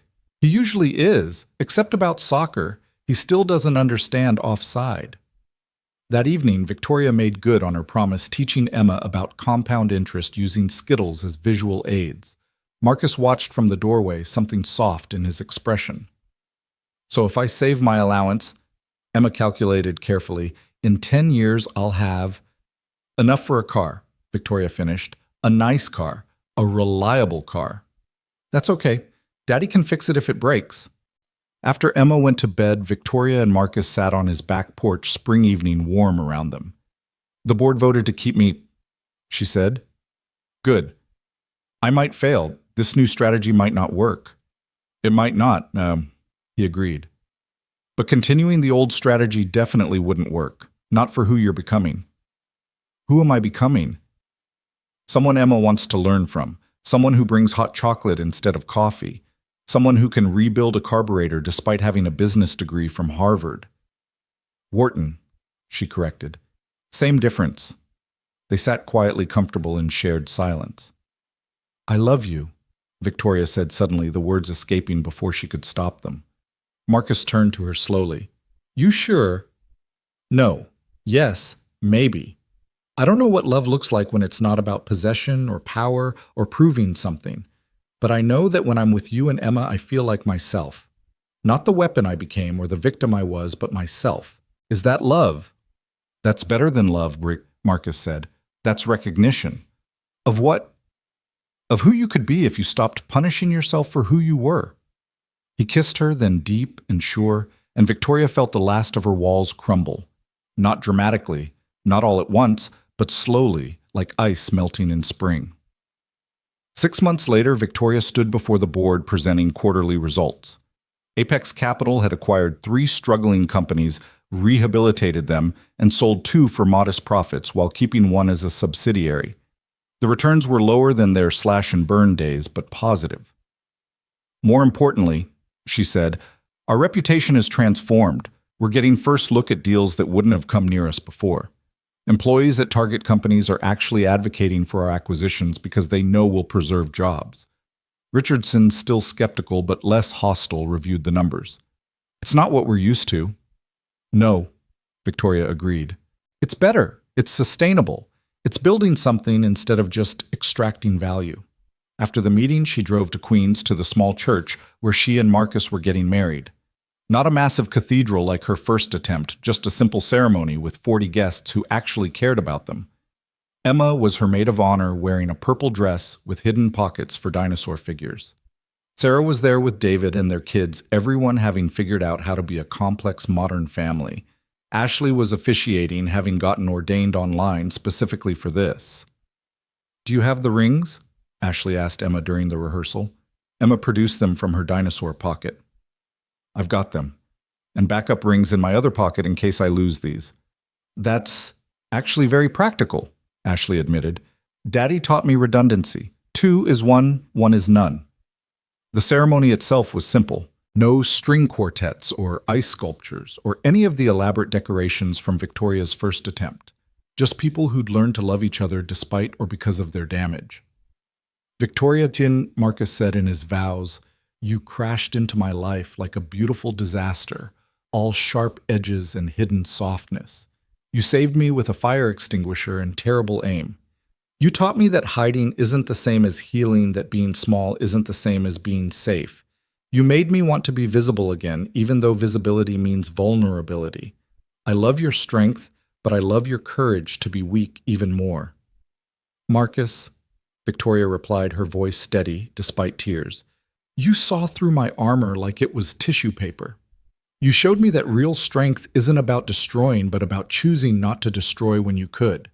You and Emma gave me something money couldn't buy, a reason to come down from my tower, a place to land. I love your gentleness, but I love your capacity for necessary violence even more because you choose gentleness anyway. Emma stood between them, holding both their hands as Ashley pronounced them married. The kiss was soft, a promise rather than a claiming. At the reception in Marcus's backyard decorated with lights, Emma had helped string Victoria dance with her new husband while their daughter, now the adoption papers already in process, spun wildly with Sargent. No regrets, Marcus asked. About which part? Any of it. Giving up your penthouse, scaling back your career, becoming a soccer mom in Queens. Victoria looked around at Emma, teaching Tommy Martinez the compound interest math she'd learned at Sarah and David, chatting with her mother who'd come around slowly at James from her office, dancing badly but enthusiastically with his boyfriend. The penthouse was a prison. My career was a weapon. This is a life. Even in Queens. Especially in Queens, though we should probably get a bigger place. Emma's going to need a real study space, and you need a proper garage for your motorcycles. Our motorcycles. You're getting good at rebuilding. I'm getting adequate at rebuilding. That's good enough. Yeah, Victoria agreed. Watching Emma orchestrate some complex game involving dinosaurs and stock options with the other kids. Good enough is perfect. 5 years from that violent first date, they lived in a brownstone in Brooklyn, a compromise between Manhattan and Queens. Victoria still ran Apex Capital, but it had become known as the recovery room of Wall Street, where dying companies went to be saved instead of salvaged. Marcus had opened his own garage, specializing in restoration of classic cars and motorcycles. Half his clients were Victoria's colleagues who'd discovered that working with your hands was therapeutic after working with abstract numbers all day. Emma, now 12, was terrifyingly brilliant, having absorbed Victoria's strategic mind and Marcus's tactical thinking. She'd started a school business buying and selling trading cards, applying compound interest principles with ruthless efficiency. She's going to rule the world, Victoria said, watching Emma negotiate a complex trade deal with 3 classmates. Or save it, Marcus replied. Why not both? They still had bad days. Marcus still woke at 3:17, sometimes lost in Afghan mountains. Victoria still felt the urge to strike first when threatened, but they'd learned to reach for each other in the darkness, to choose building over breaking, to trust that love could be both gentle and fierce. On the anniversary of the cafe robbery, they always went back sitting at the same table, Marcus facing the door, Victoria beside him, rather than across. The manager never charged them, and other survivors sometimes joined them, an informal reunion of people who'd learned that the worst moments could become the best if you were brave enough to rebuild. Would you do it again? Victoria asked one year, knowing everything that would happen. Step in front of guns for strangers, offer myself as a hostage. Yes. Every time, Marcus said without hesitation. It brought me you. I was horrible to you. You were scared. There's a difference. I called you simple. I am simple. I fix things. I protect people. I love my family. That's simple. And I overcomplicate everything. Not everything. Not anymore. Tommy, the gunman who'd taken hostages, was serving 3 years, but Marcus and Victoria had set up a fund for his daughter, making sure she had what she needed. Victoria had hired his cousin Diego after he recovered, giving him a second chance at a legitimate life. Why? Diego had asked when she'd offered him the job. Because desperate people make desperate choices. Give them better choices, they make better decisions. It had become her philosophy in business and life. Create opportunities instead of destroying them. Build bridges instead of burning them. Choose grace over grieving. Their life wasn't perfect. Perfect was for people who hadn't been tested, who hadn't been broken and rebuilt. Their life was better than perfect. It was real complicated, difficult, and absolutely worth every scar that had led them there.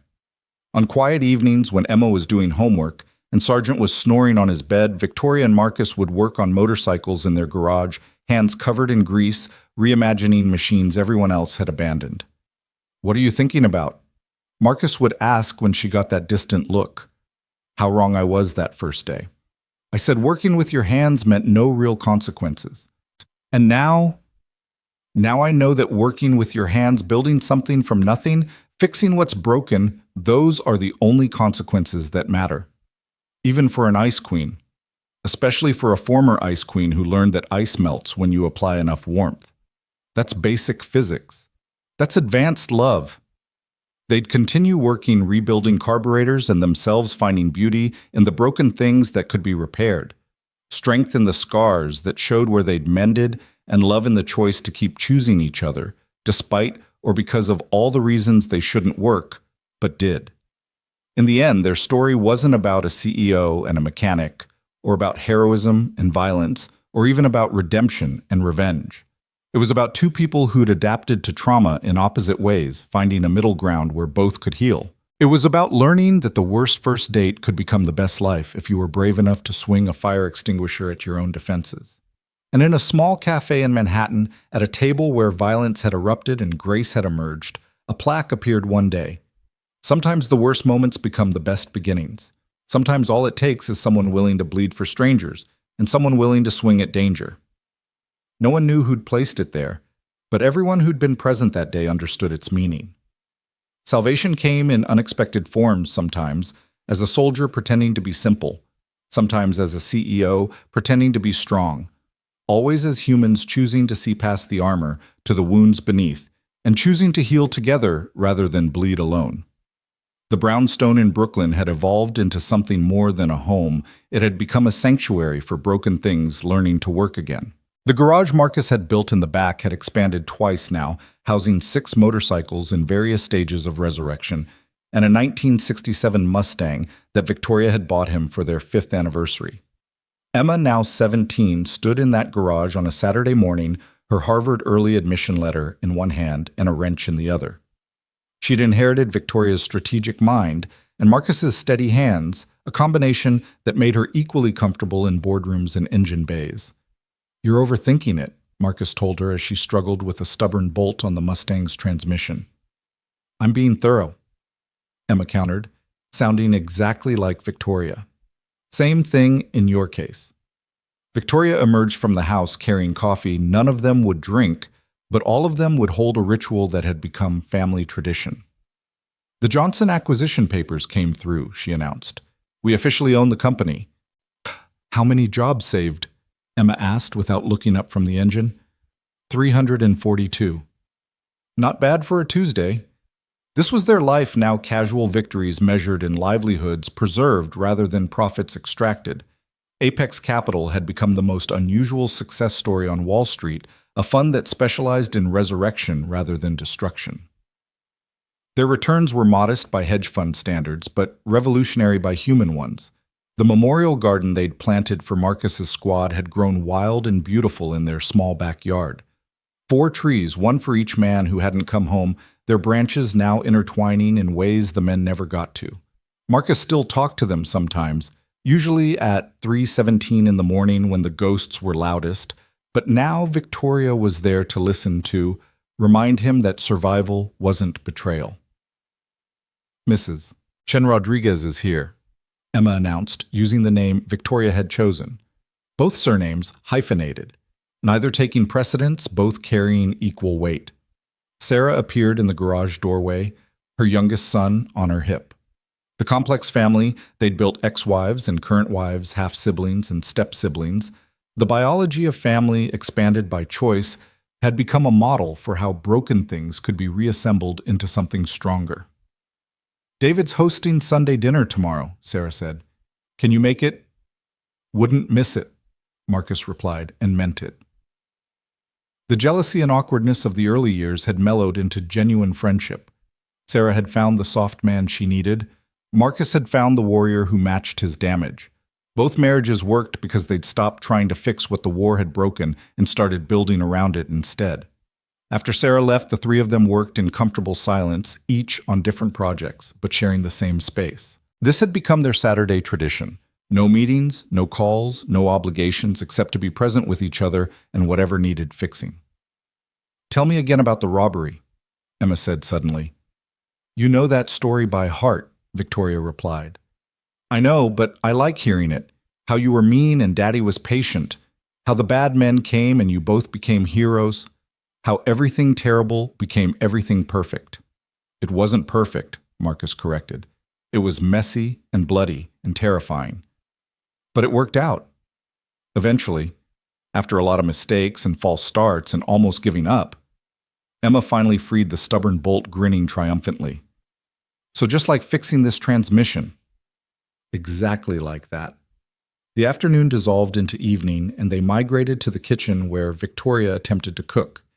She'd been taking lessons for 3 years, and could now make 5 dishes that were actually edible. Marcus and Emma ate her slightly burned lasagna without complaint, though Sargent pointedly refused his portion. "Traitor," Victoria told the dog, who wagged his tail unrepentantly. After dinner, they sat on the front stoop watching Brooklyn come alive with Saturday night energy. Couples walked by, heading to dinner, families pushed strollers, teenagers laughed in groups. It was a different world from Victoria's penthouse isolation or Marcus's Queen's Fortress, a middle ground where both of them could exist. "I've been thinking," Emma said, "about what I want to study at Harvard." "Business," Victoria guessed. "Engineering," Marcus suggested. "Psychology," Emma said. "Specifically, trauma psychology. I want to understand how people break and how they rebuild. How 2 people as different as you could find each other and make it work." Victoria and Marcus exchanged glances over Emma's head. "That's a big field," Victoria said carefully. "Someone has to do it. There are so many people walking around in armor they don't need anymore or hiding when they could be living. Maybe I can help them the way you helped each other." "We had help," Marcus pointed out. "Ashley, Sarah, even the robbery in a twisted way. But mostly you had the courage to try," Emma said. "That's what I want to teach people, that trying is brave, that failing is okay, that rebuilding is possible." A car backfired down the street, and Marcus didn't flinch, progress measured in small victories. Victoria's phone buzzed with an emergency from work, and she ignored it. Boundaries established through practice. "I want to tell you both something." Emma said, her voice serious in a way that made both parents focus completely. "I know I'm not biologically yours, Mom," she said to Victoria. And I know you struggled with becoming a parent, but you chose me every day even when it was hard. That means more than DNA ever could." Victoria's eyes filled with tears she didn't try to hide anymore. "And Dad," Emma continued, turning to Marcus, "I know you came back broken from the war. I know some nights you're fighting battles I can't see, but you never let that stop you from being present for me.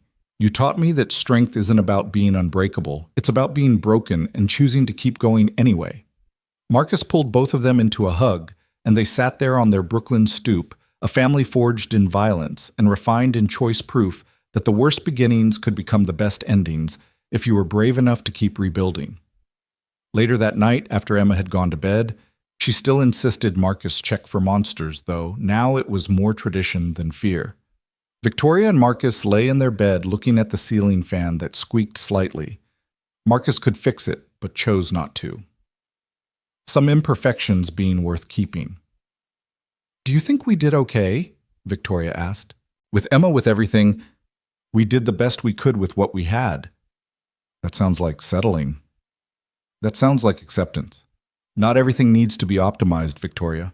Some things just need to be good enough. Our daughter is going to Harvard to study psychology because she watched us rebuild ourselves. That's better than good enough."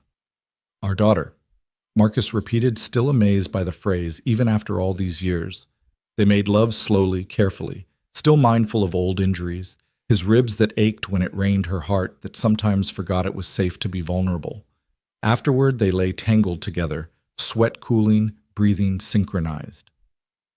"I would do it all again," Victoria said into the darkness. "Every hostile takeover, every cruel word, every wall I built, if it led me here. Even the wedding where Richard didn't show, especially that. If he'd shown up, I'd be married to a weak man in a loveless marriage, probably with children who'd grow up thinking that was what love looked like.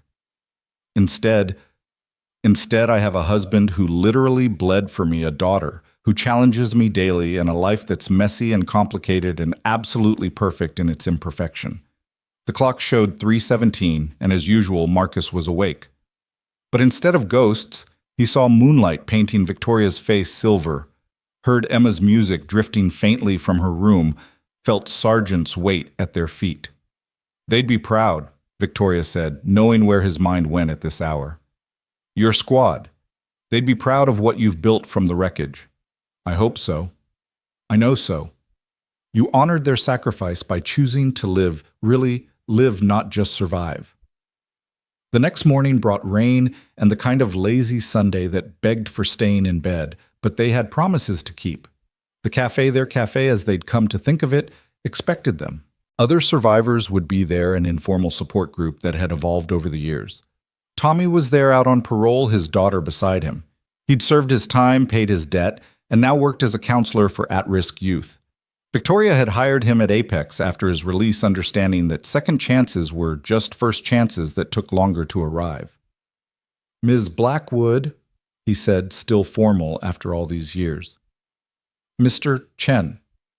"It's Mrs. Chen Rodriguez now," Victoria corrected gently. "And it's just Victoria." They sat at their table, the one with the plaque, and told stories. New survivors joined, sometimes people who'd faced their own violent moments and come out the other side scarred but breathing. The cafe owner never charged them, saying their presence was payment enough, a reminder that his establishment had been the site of transformation, not just trauma. "What's the lesson?" a young woman asked, new to the group, her own trauma still fresh. "What are we supposed to learn from violence?" "That's the wrong question," Marcus said gently. "Violence doesn't teach lessons, it just happens. The lesson comes from what you do after, whether you let it define you or refine you." "How do you know the difference?" "You don't," Victoria said. "You just keep choosing every day to be more than what happened to you. Some days you'll fail. That's okay. The next day you choose again." The autumn morning arrived, crisp and golden leaves crunching beneath Victoria's boots as she walked through Prospect Park with Marcus and Sargent III. The original Sargent had passed peacefully 2 years prior, and Emma had insisted on continuing the tradition with another three-legged rescue. "She's nervous," Marcus observed, watching their daughter pace near the park's entrance, her phone clutched in her hand. "She's Emma. She doesn't get nervous," so Victoria replied, though she was watching their daughter with the same concern. At 17, Emma had grown into a formidable young woman, Harvard-bound with early admission, having built a nonprofit that taught financial literacy to kids in underserved communities. She'd inherited Victoria's strategic mind and Marcus's protective instincts, creating someone who could both build empires and defend the vulnerable. "First date?" a familiar voice asked behind them. They turned to find Tommy, the former gunman, approaching with his daughter, Sophia, now 15 and thriving despite everything. Tommy had been released after 18 months for good behavior and now worked as a counselor for at-risk youth, using his story as a cautionary tale and inspiration. "How did you know?" Victoria asked. "Emma told Sophia everything. They're best friends, remember? Plus she asked to borrow Sophia's lucky necklace." The strange friendship between the girls had developed naturally, Emma drawn to Sophia's resilience, Sophia to Emma's fierce loyalty. That their fathers' lives had intersected so violently seemed to strengthen rather than complicate their bond. "Who's the boy?" Tommy asked. "Girl," Marcus corrected. "Her name's Diana. They met at the financial literacy program." Tommy nodded, no judgment in his expression. Prison had changed him. Or maybe it had simply revealed who he'd always been beneath the desperation, a good man who'd made terrible choices for understandable reasons. "You saved my daughter," Tommy said suddenly, something he said every time they met. "Both of you. The fund you set up, the job you gave Diego, the letters you wrote to the parole board. You had every reason to let me rot, but you didn't. You were trying to save your daughter, too," Victoria said, her standard response. "We just had better tools than guns." They watched Emma's date arrive, a tall girl with confidence in her stride and kindness in her smile. Emma's entire demeanor changed, softening from general to teenager, from formidable to vulnerable. "God, she looks like you that first day," Marcus told Victoria. "All armor and sharp edges, pretending not to care." "She looks like you, sir," Victoria countered. "Hyper-vigilant, checking exits, ready to protect or retreat." "She looks like herself," Tommy offered. "Someone who knows both violence and grace exist, and chooses grace anyway." The afternoon brought them to Marcus's garage, now a thriving business with 6 employees and a waiting list stretching months. What had started as therapeutic tinkering had become one of the most respected restoration shops on the East Coast. But Saturdays were still family days, Marcus, Victoria, and Emma working side by side on whatever project had captured their interest. Today, it was a 1961 Triumph Bonneville found rusting in a barn upstate, seemingly beyond salvation. The frame's shot. Emma observed her hands as comfortable with tools as they were with spreadsheets. "And the engine block has hairline cracks." "So we should give up?" Marcus asked, though his tone suggested this was a teaching moment. "No," Emma and Victoria said in unison. "We should figure out what can be saved and rebuild around it," Emma continued. "The tank's good, the wheels can be restored. We can source a new frame, rebuild the engine with modern improvements." "Make it better than original," Victoria suggested. "Different than original," Emma corrected. "Not better or worse, just adapted to what it needs to be now." Marcus smiled, the proud look of a parent whose child had absorbed the right lessons. "Like people," Victoria said, running her hand along the rusted metal. "Everything's like people with you two," Emma complained with teenage exasperation, but she was smiling. They worked until sunset, 3 generations of chosen family, rebuilding something everyone else had abandoned. Emma talked about her date. Diana was brilliant, wanted to be a civil rights lawyer, had a laugh that made Emma's stomach flip. "Is it serious?" Victoria asked carefully. "It's a first date, Mom. Everything doesn't have to be life or death." "Your parents met during an armed robbery," Marcus pointed out. "We might have skewed your perspective on normal relationship progression." "You definitely did. Diana asked how my parents met, and I said, Dad offered himself as a hostage and Mom hit someone with a fire extinguisher, and she thought I was joking." "You could just say we met at a cafe," Victoria suggested. "Where's the fun in that?" That evening, they had dinner with Victoria's mother, who'd moved to a senior living facility in Brooklyn after finally accepting that her daughter's life choices, while unconventional, had produced genuine happiness. "I still think you could have done better," her mother said, though she squeezed Marcus's hand affectionately as she said it. "Better than someone who literally took bullets for her," Emma asked incredulously. He was only grazed, Victoria's mother corrected primly. Let's not be dramatic. Grandma, you once called the cops because someone parked in your spot at Whole Foods. That's different. That was about principle. Marcus caught Victoria's eye, both of them trying not to laugh. Her mother had come a long way from the woman who'd been horrified by her daughter dating a mechanic. Now she bragged to her bridge club about her son-in-law, the war hero, and her granddaughter, the humanitarian. After dinner, walking home through Brooklyn streets that had become as familiar as breathing, they passed the site of Marcus's old apartment in Queens. The building had been demolished, replaced by luxury condos neither of them could have afforded in their previous lives. Do you miss it? Victoria asked. The apartment, no. But sometimes I miss the simplicity of that life. Just Emma and me fixing cars, no complications. Was it really simpler? Marcus considered. No, it was smaller. I'd made my world so small I could control it, but that's not the same as simple. And now it's big and messy and complicated, and I wouldn't change any of it. They walked past the cafe where it had all started. It had changed ownership twice, was now a juice bar called Renewal, which felt cosmically appropriate. But the table by the window was still there, and sometimes they still stopped for drinks neither of them wanted just to remember. I hated you that day, Victoria admitted. No, you hated yourself. I was just convenient. When did you know you loved me? When you stayed at the hospital. You had no reason to. Everything in your programming should have sent you back to your tower, but you stayed. When did you know I loved you? When you brought dinosaur pajamas to Emma's soccer game. You can fake a lot of things, but you can't fake showing up for a kid's soccer game at 8 a.m. on a Saturday.